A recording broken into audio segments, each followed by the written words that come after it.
Welcome to the Rob Call Bottom Up Show. It's available on YouTube, on the Bottom Up Rob Call channel, and on Pacifica Radio and iTunes and SoundCloud and more. It's also available at, all of the archives are available at opednews.com/podcasts with an S. My guest for this show is Mike Rivage-Seul. He's a liberation theologian and former Roman Catholic priest. He retired in 2014. Before that, he taught at Berea College in Kentucky for 40 years, where he directed Berea's Peace and Social Justice Studies program. And he blogs at mikeRivageSeul.wordpress.com. And that's MikeRivageSeul.wordpress.com.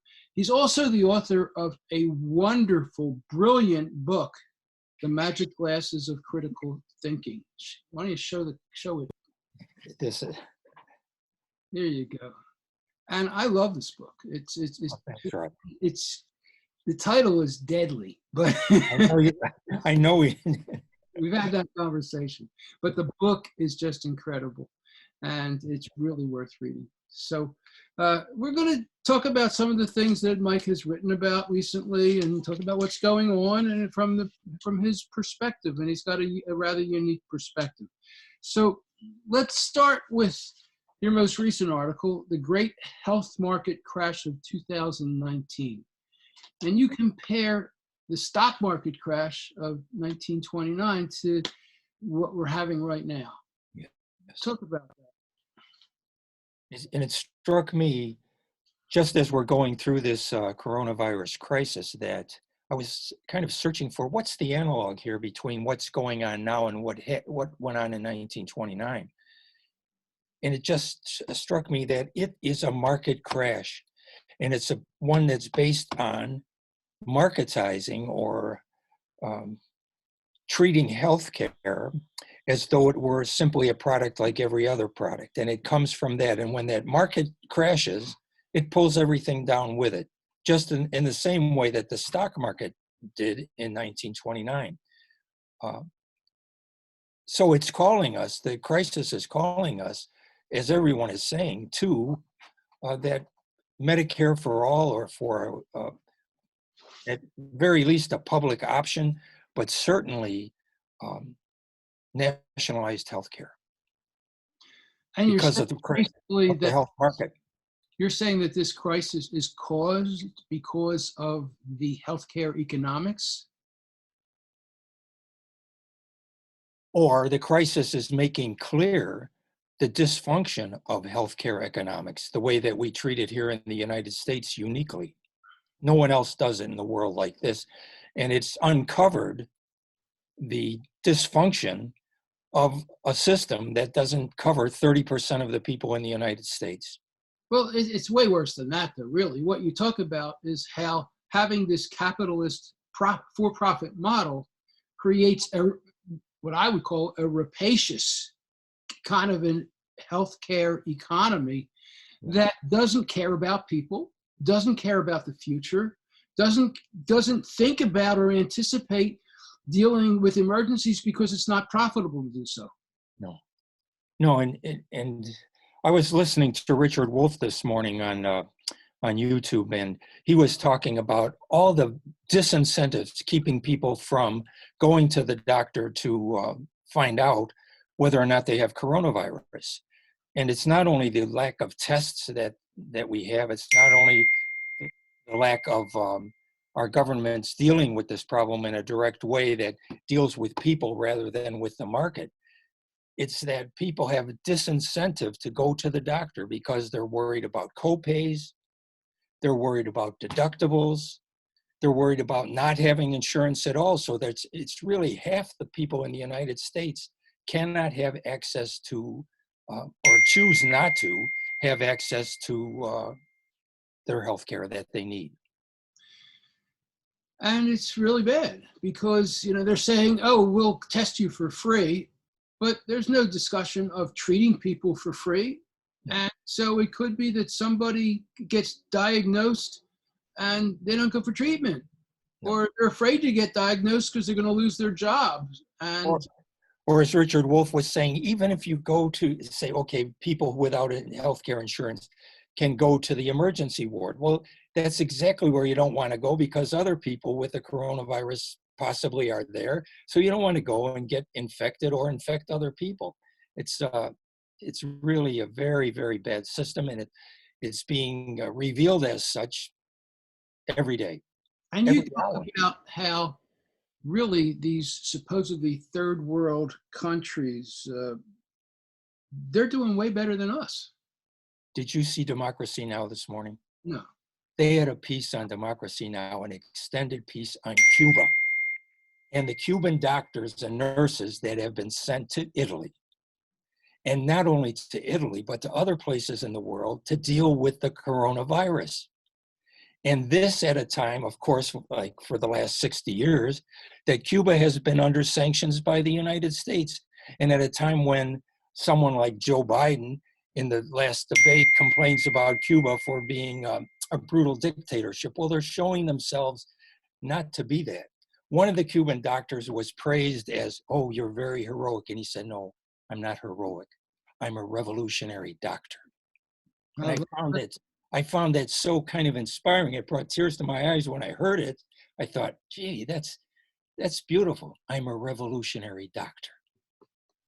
Talking about the healthcare system and about Cuba and about Cuban doctors. and we're talking about how they're revolutionaries and Yeah. how they see themselves that way.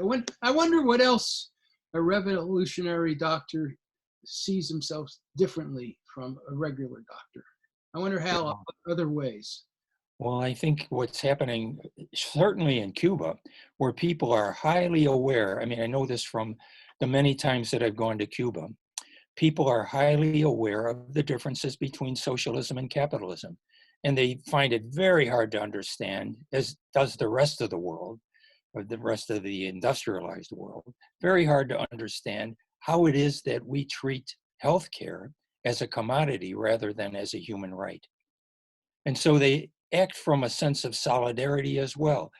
They're not in competition with each other. They see themselves, or competition with other nations. They see themselves as in solidarity with them, dealing with a common human problem. And our government, and their spokesperson for the Republican Party especially, find themselves unable to think about anything but the bottom line. How does this affect the market? And that's what I was referring to in the article about the collapse of the healthcare market. It's a market just like any other market. And so the bottom line is, are we making money on this or not? It's not about, are people healthy or not? It's about money. Cuba doesn't think in that way, but they're very aware that we do. And they're very aware of that contradiction. And so they're acting out of solidarity and are setting a good example for the rest of the world. Whereas here we've got all these hospitals who depend on their income. They depend upon optional procedures. That's not, optional is not the right word. It's I forget the word. They depend upon procedures that are not urgent. Yeah. And they're not doing them now. So they're going crazy as well. I mean, you would think that they would be doing okay because they've got so much business now. I mean, they're worried about not having enough beds everywhere. Yeah. What we're facing is a world-changing pandemic that is going to change the way we see the world. I hope. Yeah. I mean, the silver lining of this should be that we come out of the other end of it having learned some things. Yeah. And I think what we're learning in general is that our market system is not equipped not only to deal with the healthcare problem, it focused on that, but not able to deal with any of the problems that are facing us at all. We're not coordinated. The way that China, for instance, leapt after some initial delay, but leapt to mobilize its entire economy to deal with this problem is just exemplary. As I pointed out in that last article that I wrote for Op-Ed News, it's just unbelievable that you could throw up a hospital, a well-equipped hospital with isolation units, with intensive care units, with 1,000 beds. You could throw that up in a week or 10 days. You have it immediately there. As I pointed out, that it would be impossible to do in the United States. You couldn't go to New York City and say, oh, we're going to build in the center of town, we're going to throw up a hospital in a week. You couldn't even get the property. You Well, couldn't get through the court cases. we're trying to put 1,000 beds in the Javits Center. Yeah, I saw that. Yeah, I saw that. So we'll see whether they can do that. Yeah. But that's different. That's an already existing structure. Yeah. But it's amazing that a centrally planned economy can do that sort of thing. And I realize the limitations of a as everybody does, of a centrally planned economy as it has embodied itself in various countries in the world. But at the same time, we've got to be able to deal with the fact that it is more efficient to deal with problems like the ones we're having, not only with healthcare, but with climate change. Explain. Well, our government is proving incapable of dealing with climate change because it can't make decisions that are clear, that have power to make people to respond to the climate change problem in the way that makes sense. Whereas centrally planned economies can do that. One of the articles that I recently wrote advanced the kind of the formula that I think, and I've been saying this for years, that I think should be guiding the world's economy and certainly our own economy. Yes, we have to, as we saw in the last debate, we have to honor the free market system. Okay, so have as much market as possible and as much planning as necessary so that we have a world with room for everyone. That's the model. As much market as possible with as much planning as necessary to create a world with space for everyone. That seems to make sense. That's all we have. There's no such thing as a completely free market economy. There's no such thing as a completely planned economy. Yes. Okay, then what should be the proportion? And I'm saying it should be as much market as possible, as much planning as necessary. What would that look like? How would that change things? Well, it would look like, I think, it would look something like what happened in response to the great stock market crash of 1929. That is the introduction of a New Deal, a Green New Deal to be specific. If we had, because what the Green New Deal is that planning part. Okay, you have the market, but the Green New Deal opens that planning part. How much planning? As much as is necessary to save the environment and to save as many lives as possible. It would look like the Green New Deal as described in that marvelous video by Alexandria Ocasio-Cortez. I suppose everyone has seen it. That gives us a vision of the future. It shows exactly what it would look like. And, you know, if you look at conservatives, they hate the idea, I think, of central planning and central organization, but they espouse the belief that there's a free market, and there is no such thing as a free market. It just doesn't exist. It's a lie. It's a fraud. And Rob. So what you get is a market that is controlled, modified, manipulated by people with power. Yeah. And it's not free. And It's not. what we need, I think what you're saying is we need to set some rules, and nature has rules.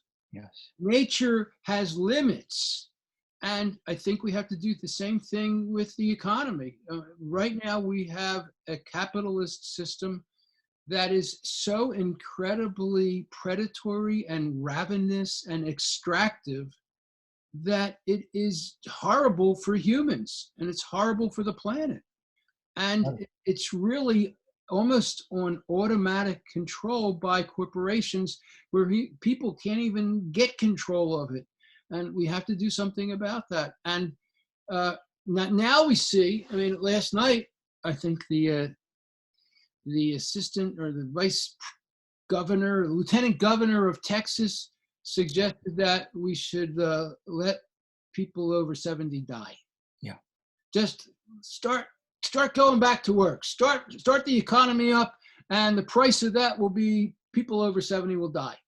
Rob, did you hear the contradiction in what he said? I'm sure there are many contradictions in what he said, but he said we should do this for our grandchildren. Yeah. Our grandchildren. And I'm thinking, wait a minute, you're the one who just told us, you Republicans are the ones that just told us that we don't have to pay attention to our grandchildren's future threatened by climate chaos. The kind of mantra on the left is we need to have a Green New Deal to take care of our grandchildren. And they're in effect saying, oh, we don't have to care. What are you talking about? There's no threat to our grandchildren. But now, when the market is crashing, they're saying to old people like me, okay, give up your life for the sake of your grandchildren. And it's such a ludicrous commentary on their approach to the world that it would be funny if it weren't so tragic. It's not just tragic. It's reprehensible. Yeah. It's psychopathic. Yeah. Crazy. And yeah. The idea that you would sacrifice people's lives for the economy. Yeah. I mean, you know, I recently had on the author of the book, Stephen Hassan, The Cult of Trump. I see it there, yes. Here's the book here. Yes, I see that. And, you know, this is cult thinking. This is, you know, and maybe it's the cult of capitalism. You know, this idea that you protect capitalism over people, you protect capitalism over nature and the environment and our world. This is insanity. It is mind control. It is a way of thinking that is so twisted and sick. It's frightening. And I think it's going to be a lot worse. You know, I recently sent a video that showed basically day by day how Trump screwed up on the environment on COVID-19. Yeah. You know, where he first called it a hoax and he joked about it and he laughed about it, and all it was Trump's words. Well, this guy who I thought was a friend went psychotic on me and called me all kinds of names and basically said, you liberals, you Democrats, you don't accept anything that Trump does as good. And, you know, I said, you're talking like a member of a cult. And he got real offended about that too. And frankly, I probably shouldn't have said that. But, you know, I try to think, well, why is he doing this? And these people are impaired mentally. They're not stupid. And they're not mentally ill, but maybe, I don't know, maybe membership in a cult is a form of mental illness. Maybe it is. Well, it's unfalsifiable. There's nothing that you can say. It's like religion in that sense. There's nothing you can say that will change their vision. You cannot falsify their vision by saying, okay, here's the evidence. Here's the man's own words that demonstrate how out of touch he is and how contradictory and how falsely the man has spoken. Well, wait a second. Now, when you say unfalsifiable, you mean unchallengeable. No, I mean, you could never get them to say, oh, now I see, Rob, you've just shown in the president's own words that the man is incoherent.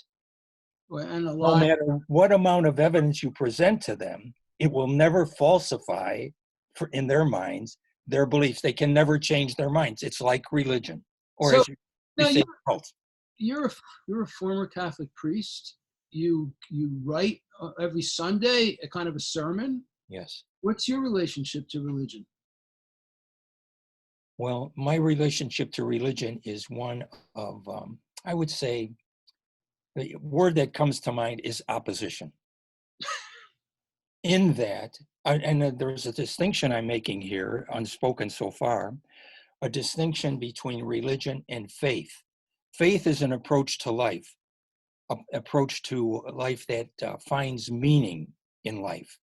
Religion is the institutionalization of that kind of faith insight that, for instance, life is stronger than death, or death will not prevail, that sort of thing. That's a faith statement.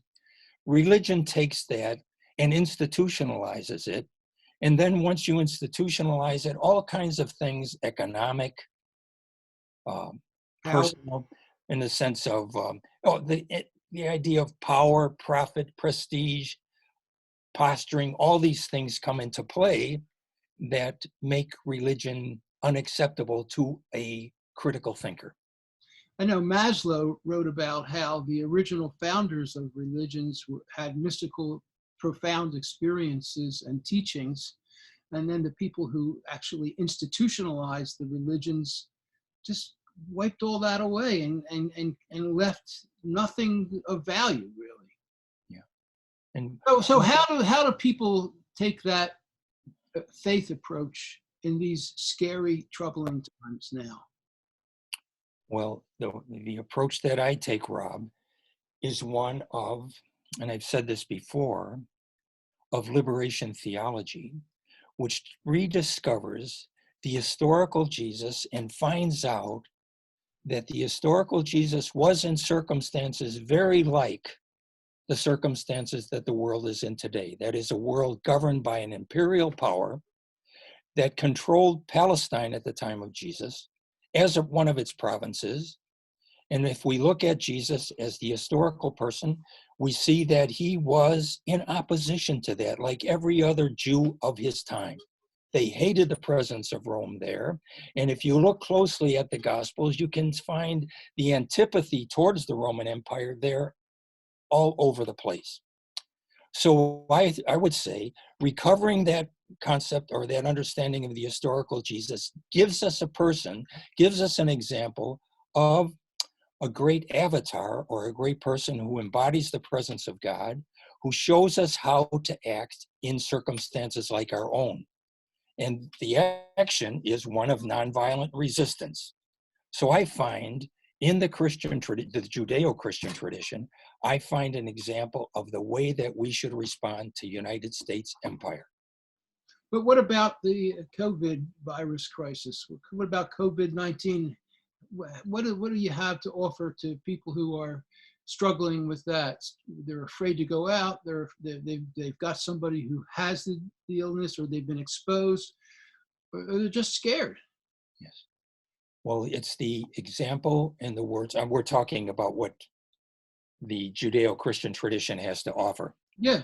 Well, it's an example of people who put community benefit ahead of personal benefit in the Christian community, in the Jewish community, that would always have prioritized in our best forms, prioritize compassion rather than competition. That whole example of the way that the Christian community lived, that's found in the Acts of the Apostles, is so exemplary and so challenging for us. The concern for the poor and the powerless. 3 times in the Acts of the Apostles, we have a description of the early Christian community, which says, in effect, and no one held anything of their own, but they sold what they had and they gave it to the poor according to their need. As Jose Miranda, the great Mexican liberation scripture scholar, points out, that's where the idea of communism comes from, of communalism comes from. It doesn't come from Marx or the other great leftist thinkers. It comes from the Acts of the Apostles. The concept of from each according to his ability, from each according to his ability to each according to its need is found in the Acts of the Apostles. And that should be our guide at this time of COVID-19. Care for the poor. Now, you did an article about how Trump is not a lefty. Trump has not out-lefted the left. It's what fascists do.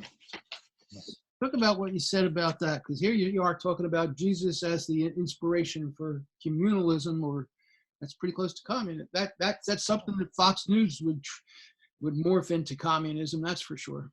As they should. The title of Jose Miranda's book that I've just cited, referenced, is, get ready, communism in the Bible.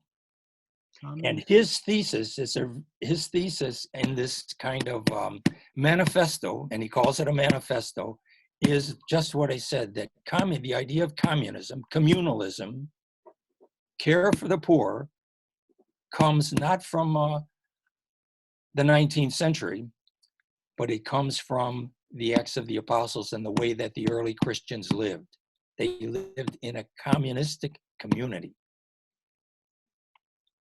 Now that's before Rome took over Christianity.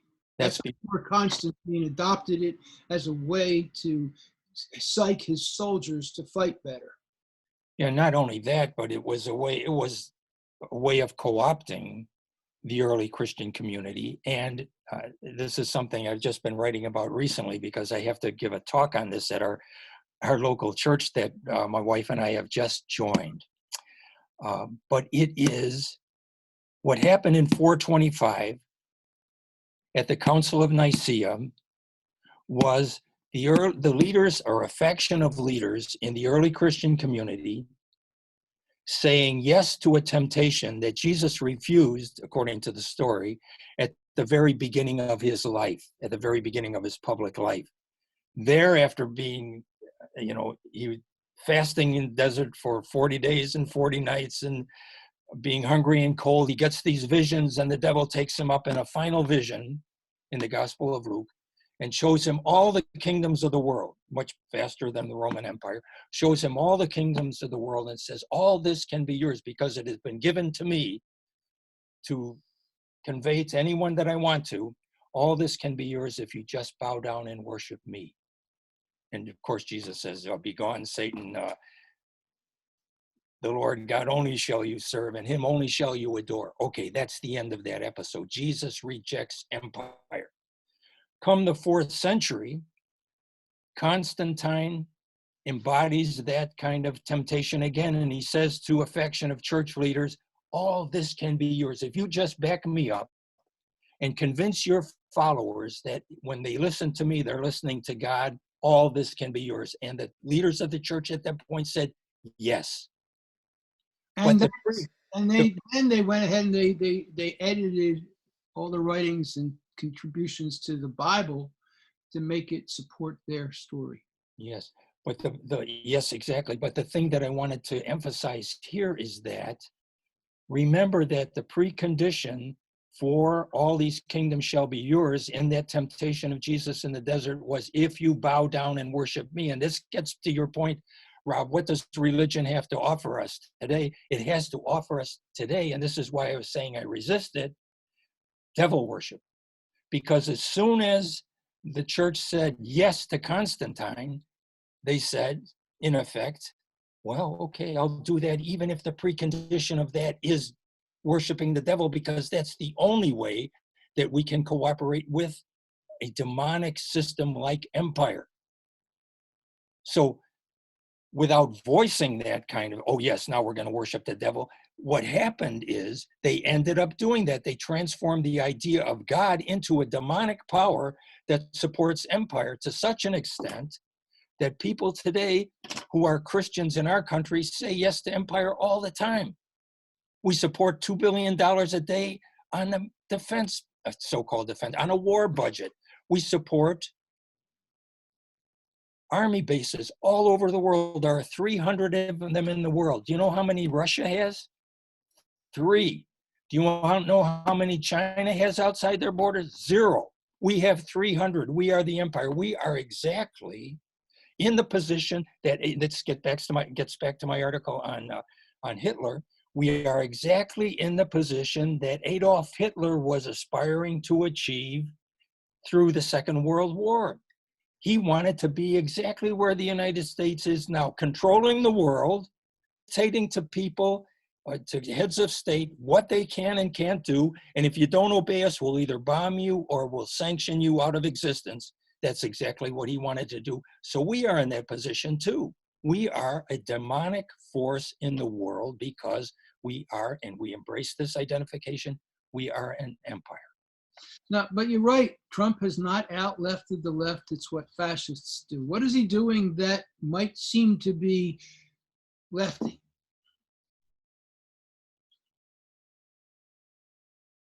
I'm sorry, I didn't quite get that, Rob. It's something happened there that. Okay. You have an article, Trump has not out-lefted the left. Okay. It's what fascists do. So what is he doing? What that would be considered socialism that's really fascism? What are Well, you talking about? okay, what he's doing is, as a temporary program, is he's saying, okay, we're going to give UBI. We'll give a universal basic income, or at least he's giving that impression. And what he's really talking about is a one-time check to people or a two-time check to people that will be cut off. That's not socialism. Socialism is permanent. He's talking about unemployment insurance as temporary. It's not temporary under social, it's permanent. So he's pretending to respond to people's needs, but not in a way that's socialistic, which again is a permanent system, but he's doing it ad hoc to give the impression that he's somehow concerned about us when his real concern is about the market. And the November election. And then, of course, yes. So people who aren't really paying attention are saying, oh, look, he's adopting socialistic measures. He's not. This is what Adolf Hitler did as well. He introduced, well, as John Kenneth Galbraith points out, he's one of Roosevelt's advisors, of course, points out, he adopted Keynesian measures, Adolf Hitler did. Keynesian measures rebuilt the infrastructure, rebuilt the railroad system, the Autobahn and all that sort of thing, pouring money into the economy in a Keynesian way that revived Germany's economy long before the United States economy revived. Now, what about what the Fed is doing? They're dumping trillions of dollars into the economy to prop up these big banks and what have you. Where's that It's fit? beautiful. It's beautiful. History. It's beautiful because it points out the contradiction that should be voiced every day. We should be constantly saying, these guys who are the champions of capitalism want socialism, and they have no other choice whenever capitalism gets into trouble. Every single time, there's no exception to it. Every single time capitalism gets into trouble, how does it save itself? It turns to socialism. And we should be saying that at every single time. This infusion of money is not capitalism, it's socialism. If it were free market capitalism, you'd have to say to the banks, oh, you made bad loans, too bad, you're out of business. I guess something else will take your place. But they never allow it. It's Federal Reserve welfare for the biggest corporations. Exactly so, and we should just be saying that in terms of socialism, because Bernie Sanders has done us the favor of making socialism an issue that people are now talking about. And we should be saying, okay, we're in trouble. What do the capitalists do when they want to be saved? They turn to socialism. We should be just emphasizing that to show the contradiction that was voiced so confidently by Joe Biden in the last debate about, socialism not working, or they're constantly saying that or making statements like that. So how is what Trump doing fascism? Okay, well, it depends on how you define fascism. But I, in my book, The Magic Glasses of Critical Thinking, shameless reference there, define fascism as capitalism in crisis. Adolf Hitler called his system National Socialism. It was not socialism, it was capitalism. And the reason he called it socialism was because capitalism, at the time that he emerged in 1933, at the time that he emerged, capitalism was totally discredited. Nobody wanted to be associated with it any more than people wanted to, after the fall of the Berlin Wall, be associated with communism, socialism, or Marxism. Everybody distanced themselves from that. In 1933, everybody distanced themselves from capitalism. So everyone was talking about socialism. His was a national socialism. The socialism of Karl Marx was international socialism. The socialism of Donald Trump, insofar as people are saying, oh, he's adopting socialistic policies, is national socialism. It's not international socialism. What we're seeing in those Cuban doctors we were referencing earlier is international socialism. They're not worried about just about Cuba. They're worried about Italy. They're worried about Iran. They're worried about these other places. It's not only Italy that they're sending doctors and nurses to. They're sending them to many places that are afflicted with COVID-19. You know, I call the show The Bottom Up Show, and I have my book, Bottom Up Revolution. And what you're saying is all bottom up thinking. Yes. What you're saying is really a way of thinking about everybody, that we take care of each other, that we are connected to each other. And everybody is saying that now, that we're all connected to each other. This staying in place, this isolating at home just shows how much we're connected to each other. And I hope we get some lessons out of that. So how do you think COVID-19 is going to change us, if at all? Well, you answered that question really, really nicely in that in one of your recent articles, when you were saying how you enumerated very well how it's going to change our way of living, including, and this touched me very much because of my teaching at Berea College for so many years, you talked about, oh, what's going to happen to all those buildings, these huge universities, because what we're learning is that we can teach, and I've seen this for years too, we can teach very well remotely now, using the new technology that we have and that you and I are using at the moment. But you had a very nice list of those things, the way that... Yeah, what I speculated was that with all the universities shutting down and everybody learning at home, they don't need literally billions of dollars of buildings and construction funds.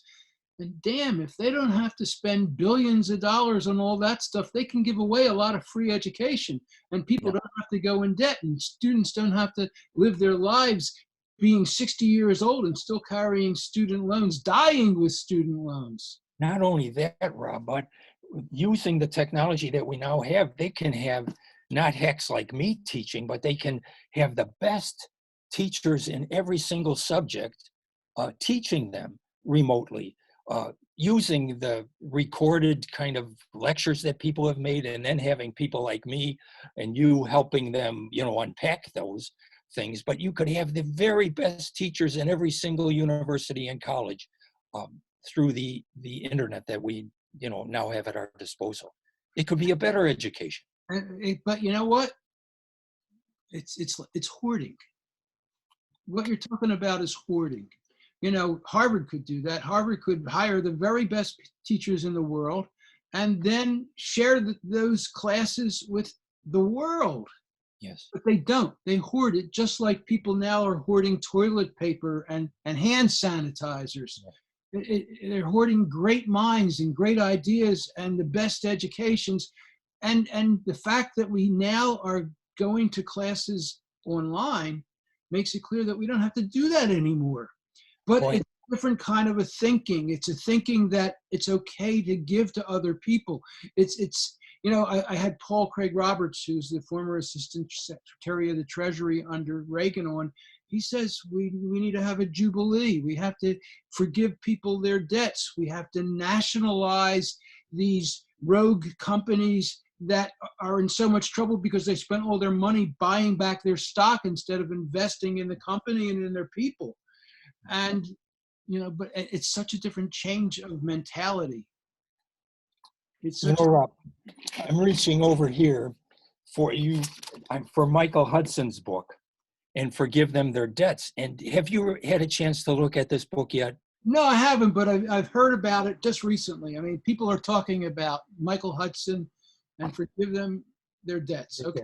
Well, what he references here is the way that throughout history, in various cultures, At the beginning of change of regimes, even in the ancient world, they always forgave debts and they had a clean slate and started over again. That appears in the Judeo-Christian tradition too, in the Jubilee year that everyone talks about. That is, every 50 years you have this forgiveness of debts and land goes back to its original owner. That's what Jesus was proclaiming at the beginning of his public life. That first sermon that he gives when he returns to his hometown in Nazareth says, I've come to bring good news to the poor, release of captives, freedom from prison, sight to the blind, and an acceptable year of the Lord. And what he means, according to scripture scholars, by that phrase, an acceptable year of the Lord, is I am proclaiming a Jubilee year for this tremendously indebted, impoverished people that was his main audience. And so this is part and parcel, not only of the Jewish tradition, but also of the Christian tradition as voiced by this great Jewish prophet, Jesus of Nazareth. It's about debt forgiveness. It's a Christian, it's a faith position, but not only a faith position, Michael Hudson is pointing out, it's something that has been implemented by pre-Christian regimes as well. And there's an idea of a gift economy too, Yes. which is another concept that I think has some relationship to that, where you don't, it's not a trade. You Yeah. give stuff to people. It's a different way of thinking. It's a different way of thinking where you help everybody out. Oh, you need that. Let me give you some. No, I don't want anything back. That's not the way it works. Yeah. And do you think, though, that this COVID-19 kind of sheltering in place is making it clear to us, and I suppose that's your point, is making clear to us that we don't need a lot of the things that we thought we absolutely needed? Do we need to watch sports on TV? Do we need to go to a Broadway show? Do we need to do so many things? Do we need the jobs that we think, well, that are busy work? So many of the kind of jobs that we have are busy work. And I think that Yang was pointing this out during the campaign with his UBI, with his universal basic income, that we now have before us the prospect of the leisure society that during the 1960s and 70s people were writing about and saying, well, what are we going to do with all the time we'll have on our hands after the computers take over? Well, the computers have taken over to a large extent, and it will be possible for us to eliminate so much of this busy work. And the greatest busy work and the greatest make work program, I think, in our country is the military. We have these people spread out all over 300 bases. What the heck are they doing in those places? They're twiddling their thumbs. They are doing busy work. It's a make work project. Those kind of resources have to be reinvested. Those people have to come home and work on renovating our economy, on building up our infrastructure, on implementing a carbon-free economy. There's so much work to be done, and they are sitting on their hands doing nothing in these 300. And we are pissing away trillions of dollars over the years on money to pay for weapons, money to pay for soldiers to sit around in foreign countries, when we could be spending it on infrastructure, on making the country safer, on building up supplies of the things that we've now learned that we need, on teaching people, on educating them, on helping people. There are so many ways that I think this sheltering in place, I hope, will get people to reassess their values and what's important to them. You know, Caitlin Johnstone on your on Op-Ed News has also written about this too, that about this time for us to be quiet as we are and reassess what we're doing, reassess what our priorities in life are. That's very important. That's an important, I think, spiritual activity that we should be entering into and embracing during this time of sheltering in place. Do you have any suggestions for people who may not necessarily go to church on a regular basis on how they could approach that spirituality you're talking about? Yes. And this might sound like religion to you or to people who are listening and aren't quite sure where I'm coming from, but I would say it's really important for us to meditate every day. And I'm not talking just about, this is my point of view, not just talking about to de-stress ourselves or things like that, but to come into contact with our true selves that we share not only with each other, but with the entire universe. To reappropriate our true self, which is that big self with a big capital S. We are small selves that are trying to bring our lives into harmony with the big self that is embodied in every single creature in the world. I have used, and I recommend this to people, I have used a method of meditation that I came across, that my wife gave me a book on 22 years ago, by Eknath Ishwaran, a Hindu teacher of meditation. You better spell that name. No, it's Easwaran,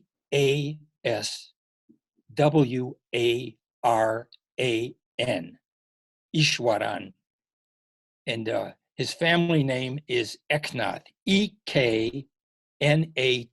So it goes Eknath Ishwaran. That's the way that he published all his books.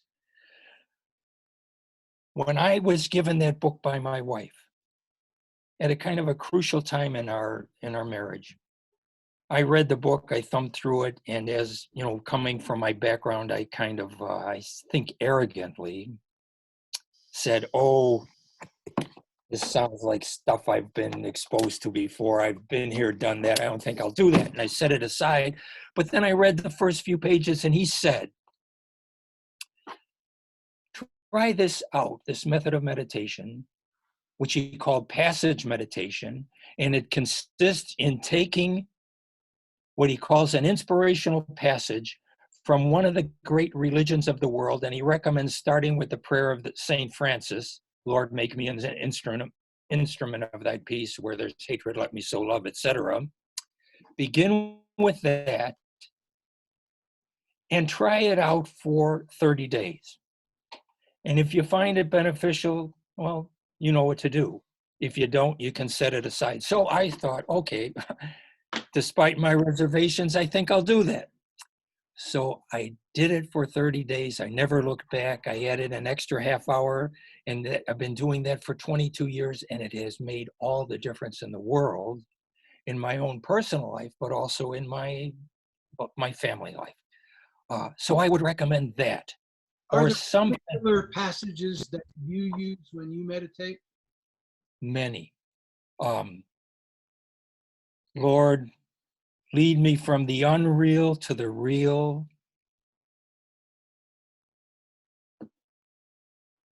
No, gee, when I want to recall it, I'm not recalling it.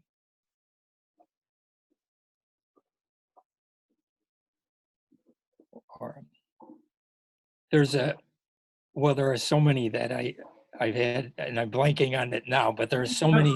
Or something that you use. Oh yes, that triggers you? Oh, thank you for that question.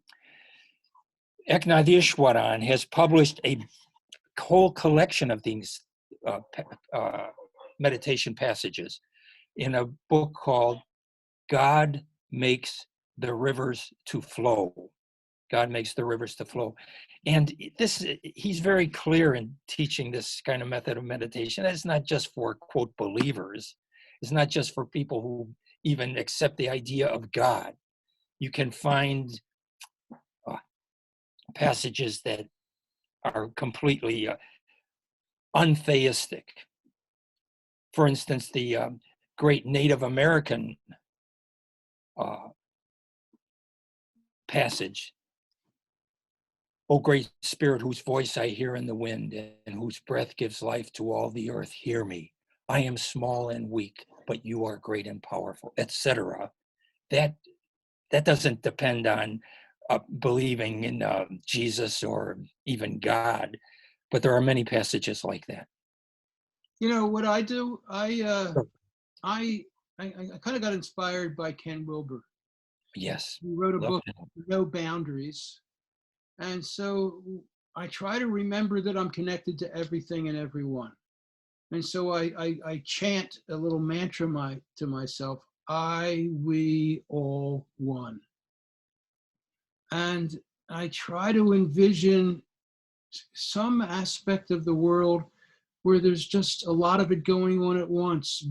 Worms burrowing in the ground, birds flying in the sky, grasses blowing in the wind, branches blowing in trees.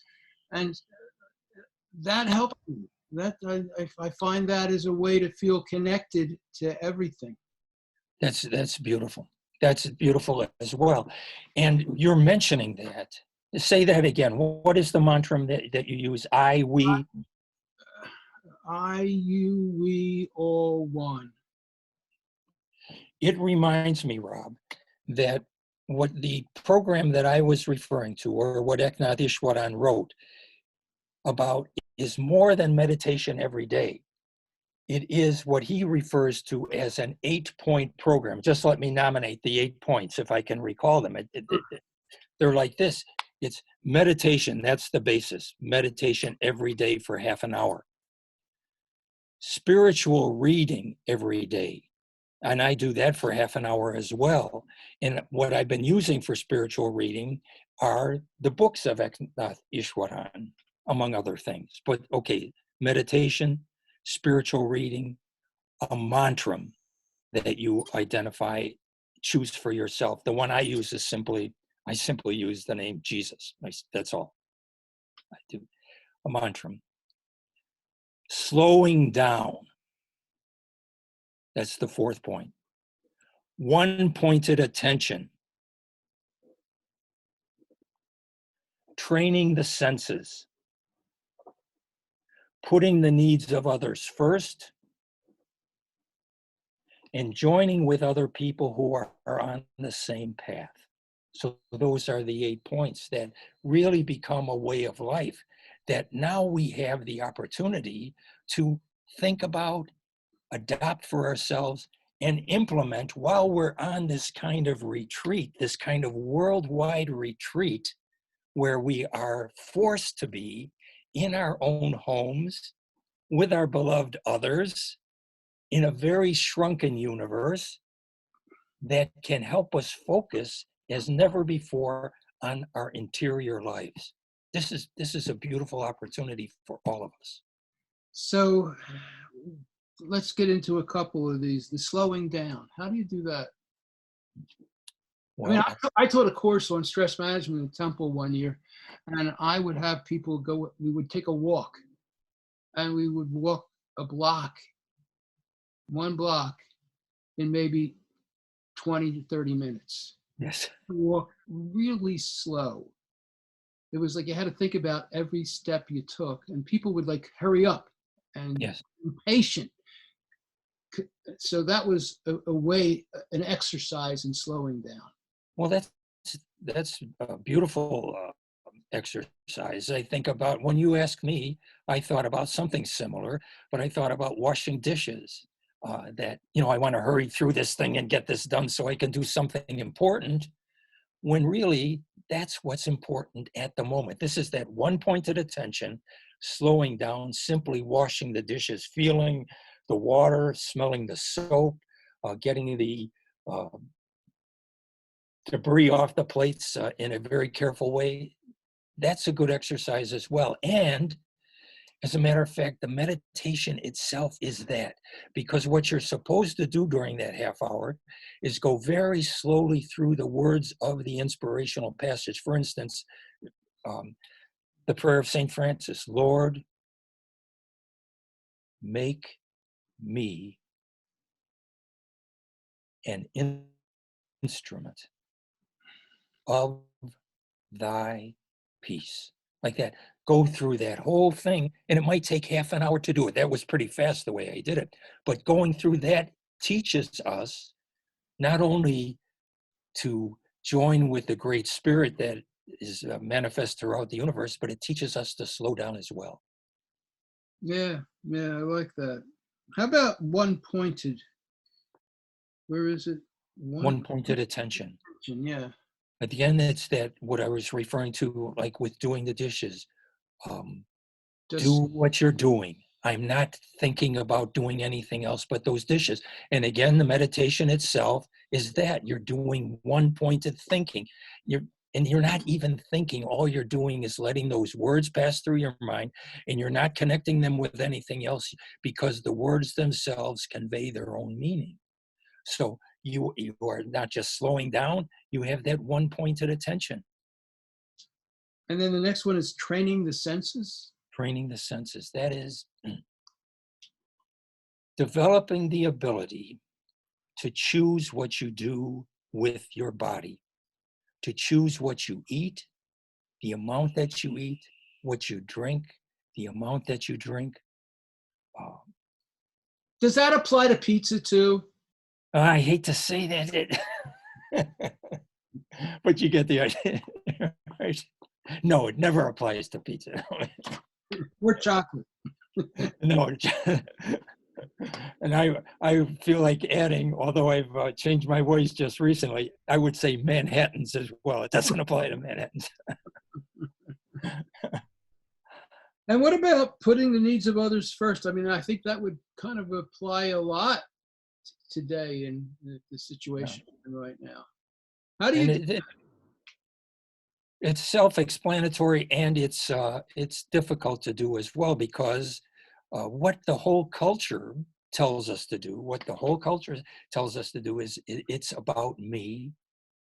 It's about, in the words of our president, from now on, this is scandalous to me, with this idea in mind and with internationalism in mind. But to stay on point, that he said in his inaugural address, from now on, it's going to be only America first.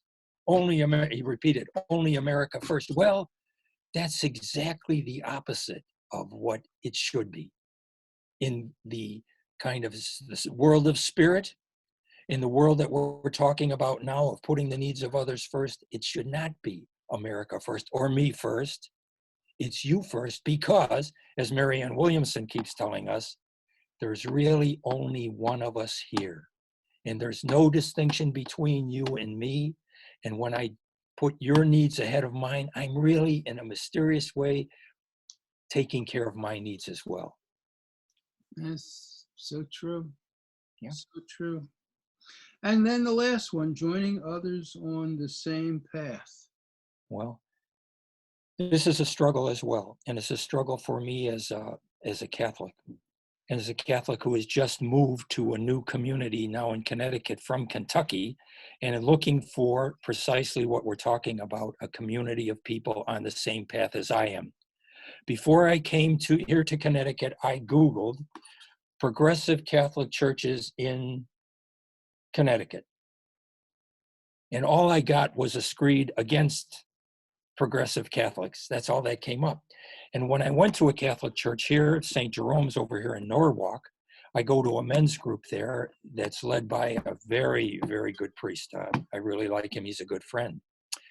But at the meeting of this men's group that meets every Saturday morning at 7 o'clock in the morning, and has done this for more than 20 years, 20 guys and more who come together every Saturday morning for an hour and a half to discuss the liturgical readings for the next day. These guys are really committed.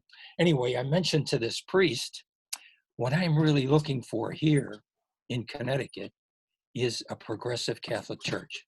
You know what he said? You won't find it here. Which indicated to me, I'm not going to find what this point is about. I'm not going to find this group of people on the same path. But our grandchildren who are in a Montessori school have a music teacher who invited us to his church, which is called the Talmud Chill Community Church. So we go there to this non-denominational church, and we found exactly what we're talking about. I found a community of people who are on the same path. Many people in different places, of course, but I've connected with friends there now who are on the same path and help me stay on the same path. The first Saturday of every month, a group of men get together there too, not at 7 o'clock, but at 8 o'clock in the morning. And these guys are really serious. And they don't talk about the liturgical readings for the next day. They talk about their lives. And it's the first kind of men's group I've ever really been in like that. But that they are clearly people who are on the same path. They might not be meditating as regularly as I am, but they are very, very serious about being good people. Being serious about being good people. Boy, that is music to my ears. What a nice idea. Just such a simple idea. Serious about being good people. Yes. I love that. So, another way to find people on the path is, I think, connecting with on digitally on Zoom. Now, we're going to try. We tried on Sunday this past Sunday to have a meeting for people who are connected to Op-Ed News, and we're going to try again this coming Sunday. Good. Last time we tried it at 9:00. We're going to try it a little earlier at 8:30 this time. Making a note. And I hope you'll make it. And I will. if you're listening, check out Op-Ed News. We're going to have a notification up about it. I'll be notifying people about it in the newsletter too. And it'd be nice to have people there to talk about being good people. Let me ask you this, Rob. Would you identify Op-Ed News as that kind of community? That is, you have clearly a group of people who are, that often contribute and that form a kind of community, and your editorial board as well does that. Would you identify that as that kind of community for you of people who are on the same path as you are? I think I try to make Op-Ed News a place where it's very open to a lot of different kinds of thinking. And I publish things that I disagree with. Yes. But because I think it's important to have the conversation. I won't publish right-wing screeds, but I'll publish people with different perspectives than mine. Yes. But I think so. I do. I think that, most of the people I know personally care about the future of humanity. They care about people, and they want to see ways to make the world a better place. And they also want to fight the bad stuff too, because I think part of it as well is not just saying I want this good stuff to happen, but I'm going to stand up and speak out against this. I'm going to stand up to power and speak out against the wrong kind of power. You know who's a very good person on that is Marianne Williamson. And her recent campaign, which I thought was very valuable, showed that there's a person overwhelmingly concerned with the interior life, overwhelmingly concerned with interpersonal relationships, but who also made that leap to seeing that, okay, all of this spirituality has to be connected with our public life as well. Has to be connected with politics, with economics, and with resisting the spirit that is embodied so clearly in Trumpianism. Absolutely. So I think She's wonderful. Marianne Williamson is a wonderful example. She is, and she has I went to a conference a couple of years that she's run. I don't know if she's still doing it, called Sister Giant. Yes, Peggy and I were there. You were there? I told Merle Ann Butler that we were there, and she said, "Oh, too bad, because it would have been a chance for us." That's too bad. Yeah, that was wonderful. I mean, Bernie Sanders and Dennis Kucinich and Gene. Oh, everybody. And so many good people were there. She does wonderful things. Well, look, we got to wrap. This is great. Thank you so much. It's always just a genuine pleasure to connect with you and talk with you, and doesn't happen often enough. So hopefully I feel the same way, Rob. Thank you. All right. Well, thanks again. And my guest for this show has been Michael Rivage-Seul. He's a liberation theologian and former Roman Catholic priest, and he is the author of the book. Say the name of the book. The Magic Glasses of Critical Thinking. The Magic Glasses of Critical Thinking. And his website is mikerivageseul.wordpress.com. Thanks, Mike. Thank you, Rob.